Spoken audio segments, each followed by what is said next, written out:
ఇంకొక party BJP party. ఆ పార్టీలో ఉన్న పురంధేశ్వరి గారు నారా లోకేష్ కి ఏ రకంగా బంధువు అవుతుంది, బాలకృష్ణకు ఏ రకంగా బంధువు అవుతుందో మనం ప్రత్యేకంగా చెప్పాల్సిన అవసరం లే.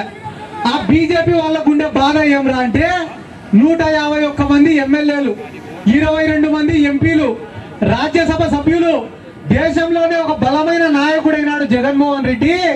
రేపు గాన జగన్మోహన్ రెడ్డి ఇట్లే ఎదుగుతే ఏదో ఒక రోజు దేశ రాజకీయాల్లో కూడా చక్రం తిప్పుతాడనే భయంతో బీజేపీ వాళ్ళు కూడా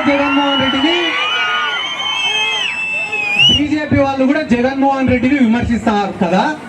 ఇన్ని పార్టీలు మాకు వ్యతిరేకంగా ఉన్నాయి, ఇన్ని మీడియా సంస్థలు మాకు వ్యతిరేకంగా ఉన్నాయి, అయినా కూడా మీకున్న ధైర్యం ఏమరా అంటే ఈ రాష్ట్ర ప్రజలు మాత్రమే మా ధైర్యం, ఈ రాష్ట్రంలో ఉండే పేదవాళ్ళు మాత్రమే మాకు ధైర్యం, మేము చేసిన సంక్షేమ పథకాలు మాత్రమే మాకు ధైర్యం అని చెప్పి ఈ సందర్భంగా నేను చెప్తానా. ఏమన్నా మాట్లాడితే తెలుగుదేశం వాళ్ళు ఏం మాట్లాడుతున్నారు, మా నాయకుడికి 40 ఏళ్ల అనుభవం ఉంది అంటారు. 40 ఏళ్ల అనుభవం ఉండే చంద్రబాబు నాయుడికి పేద విద్యార్థుల్ని చదివించాలనే ఆలోచన రాలే, పేద విద్యార్థులకు పౌష్టిక ఆహారం ఇవ్వాలనే ఆలోచన రాలే, పొట్టకూటి కోసం పక్క రాష్ట్రాలకు పోయిన జాలర్లకు ఫిషింగ్ హార్బర్లను నిర్మించాలనే ఆలోచన రాలే, పోర్ట్లను నిర్మించాలనే ఆలోచన రాలే, మెడికల్ కాలేజీలను నిర్మించాలనే ఆలోచన రాలే, జిల్లాలను పెంచాలనే ఆలోచన రాలే, అదే రకంగా ఒక గ్రామానికి వైద్యుడిని అందించాలనే ఆలోచన రాలే, అవ్వాతాతలకు ఇంటికాడికి పోయి పెన్షన్ ఇవ్వాలనే ఆలోచన రాలే. చంద్రబాబు నాయుడుకి వచ్చిన ఆలోచన ఏమరా అంటే హైటెక్ సిటీ కట్టాలా, దాని చుట్టుపక్కల రియల్ ఎస్టేట్ చేయాలనే ఆలోచన వచ్చింది. అమరావతి కట్టాలా, అమరావతి చుట్టుపక్కల రియల్ ఎస్టేట్ చేయాలనే ఆలోచన మాత్రమే ఈ చంద్రబాబు నాయుడుకి వచ్చింది. ఇన్ని రకాలుగా రాష్ట్ర ప్రజల్ని మోసం చేసి మళ్ళా ఈరోజు ఏమంటారు తెలుసా చంద్రబాబు నాయుడు, బాబు సూరిటీ భవిష్యత్తుకు గ్యారంటీ అంట. మళ్ళా చెప్పు బాబు సూరిటీ భవిష్యత్తుకు గ్యారంటీ అంట. 4 సూరిటీలు పెడితే కానీ రాజమండ్రి జైలు నుంచి బయటికి రాలే.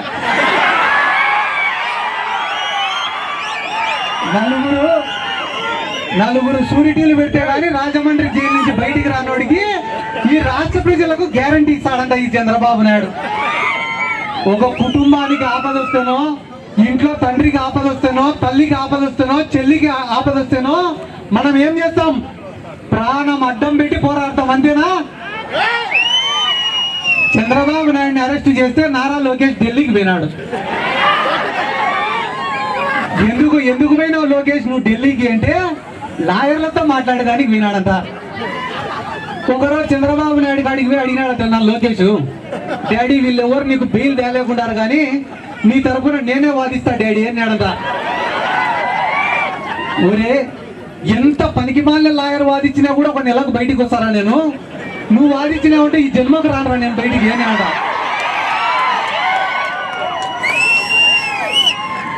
అంటే ఎందుకు నేను చెప్తాను అంటే వాళ్ళకు కూడా ఒక ప్రోటోకాల్ సమస్య పడింది ఇప్పుడు. ఎవరికి? పవన్ కళ్యాణ్కు, నారా లోకేష్కి. నేను గొప్ప అంటే నేను గొప్ప, నేను గొప్ప అంటే నేను గొప్ప అని. మనం ఎవరినైనా తిట్టినామనుకో, నువ్వు లోకేష్ని ఎట తిట్టావు, నన్నుగా తిట్టాల్సిందని పవన్ కళ్యాణ్ని తిట్టినామనుకో, వాడిని తిట్టావు, నన్ను తిట్టాలని నారా లోకేష్. ఇట్లా ప్రోటోకాల్ కోసమే మా ఊర్లో కూడా ఇద్దరు కొట్టాడుకుంటూ అయినారు. ఒక నాయకుడు ఉన్నాడు, ఆ నాయకుడు వెనక పక్క బలమైన కార్యకర్త ఒకడు ఉన్నాడు. ఒకరోజు ఏం చేసినారు, ఇద్దరు కలిసి ధర్నా చేసినారు. ధర్నా చేస్తేనే పోలీసు వాళ్ళు ఏం చేసినారు, ఆ నాయకుడిని విడిచిపెట్టి ఆ బలమైన కార్యకర్తను ఎత్తుకుపోయి లోపల వారేసినారు. లోపల వారేస్తేనే ఈ నాయకుడు ఏం చేసినాడు, వెంటనే స్టేషన్ బయటికి పోయి ధర్నా కూర్చున్నాడు. ధర్నా కూర్చుంటేనే విలేకరులు అందరూ నాకు మైక్ పెట్టినారు కదా, అట్టనే మైక్ పెట్టినారు నాయకుడి కాడికి పోయి, సార్ ఎందుకు చేస్తున్నావు సార్ ధర్నా, మీ కార్యకర్తను అరెస్ట్ చేసినారా అని అంటే, లేదు ప్రోటోకాల్ ప్రకారం నన్ను కదా అరెస్ట్ చేయాల్సింది, వాడిని అరెస్ట్ చేసినారు అని అడిగితే దానికి పోలీసు వాళ్ళు ఏమన్నారంట, సార్ అరెస్ట్ చేసినాం కాబట్టి ప్రోటోకాల్ అని అడిగినావు, అదే పొరపాటున లాఠీ చార్జ్ జరిగిందేట సార్, అప్పుడు కూడా ఫస్ట్ నన్ను కొట్టినాకనే వాడిని కొట్టాలి కదా అని అడుగుతావు కదా. అట్లా వీళ్ళకు కూడా పోటీ వచ్చింది ఇప్పుడు, ఎవరికి? పవన్ కళ్యాణ్కు, లోకేష్కు. ఎవడెక్కువ తిట్లు తినాలా, ఎవడెక్కువ తన్నులు తినాలా అని. పవన్ కళ్యాణ్ కూడా ఏడబట్టి ఆడ మాట్లాడుతుంటాడు ఏమని, తాట తీస్తా, తోలు ఒలుస్తా, మోకాళ్ళ పైన కూర్చోబెడతా అని. వీళ్ళ పరిస్థితి ఎట్టుంటుందిరా అంటే, మనం ఇంట్లో ఒక పెద్ద లాబ్రడార్ కుక్కనో లేకుంటే గ్రేట్ డెన్నో పెంచుకుంటాం, అది చూసేదానికి ఇంత పెద్దగా ఉంటుంది కుక్క, కానీ దాన్ని కానీ బయటికి వదిలినామనుకో రోడ్డు కుక్క కలిసి చంపేస్తుంది దాన్ని. ఎందుకురా అంటే రోడ్డు కుక్కకు రోజు కుటాడి అలవాటు. దీన్ని మనం ఇంట్లో ఏమో బాగా సున్నితంగా పెంచుతాం. అంటే పవన్ కళ్యాణ్ కూడా తోలు తీస్తా, తాట ఒలుస్తా, 5వ క్లాస్ పిల్లోడు కొడతాడు పవన్ కళ్యాణ్.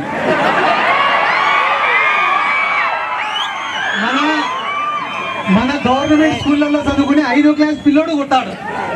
ఎందుకురా అంటే ఈ పిల్లల కష్టాలు తెలుసు, నష్టాలు తెలుసు, అవమానాలు తెలుసు, బాధలు తెలుసు, ఇబ్బందులు తెలుసు. కాబట్టి వీళ్ళకేం తెలుసు?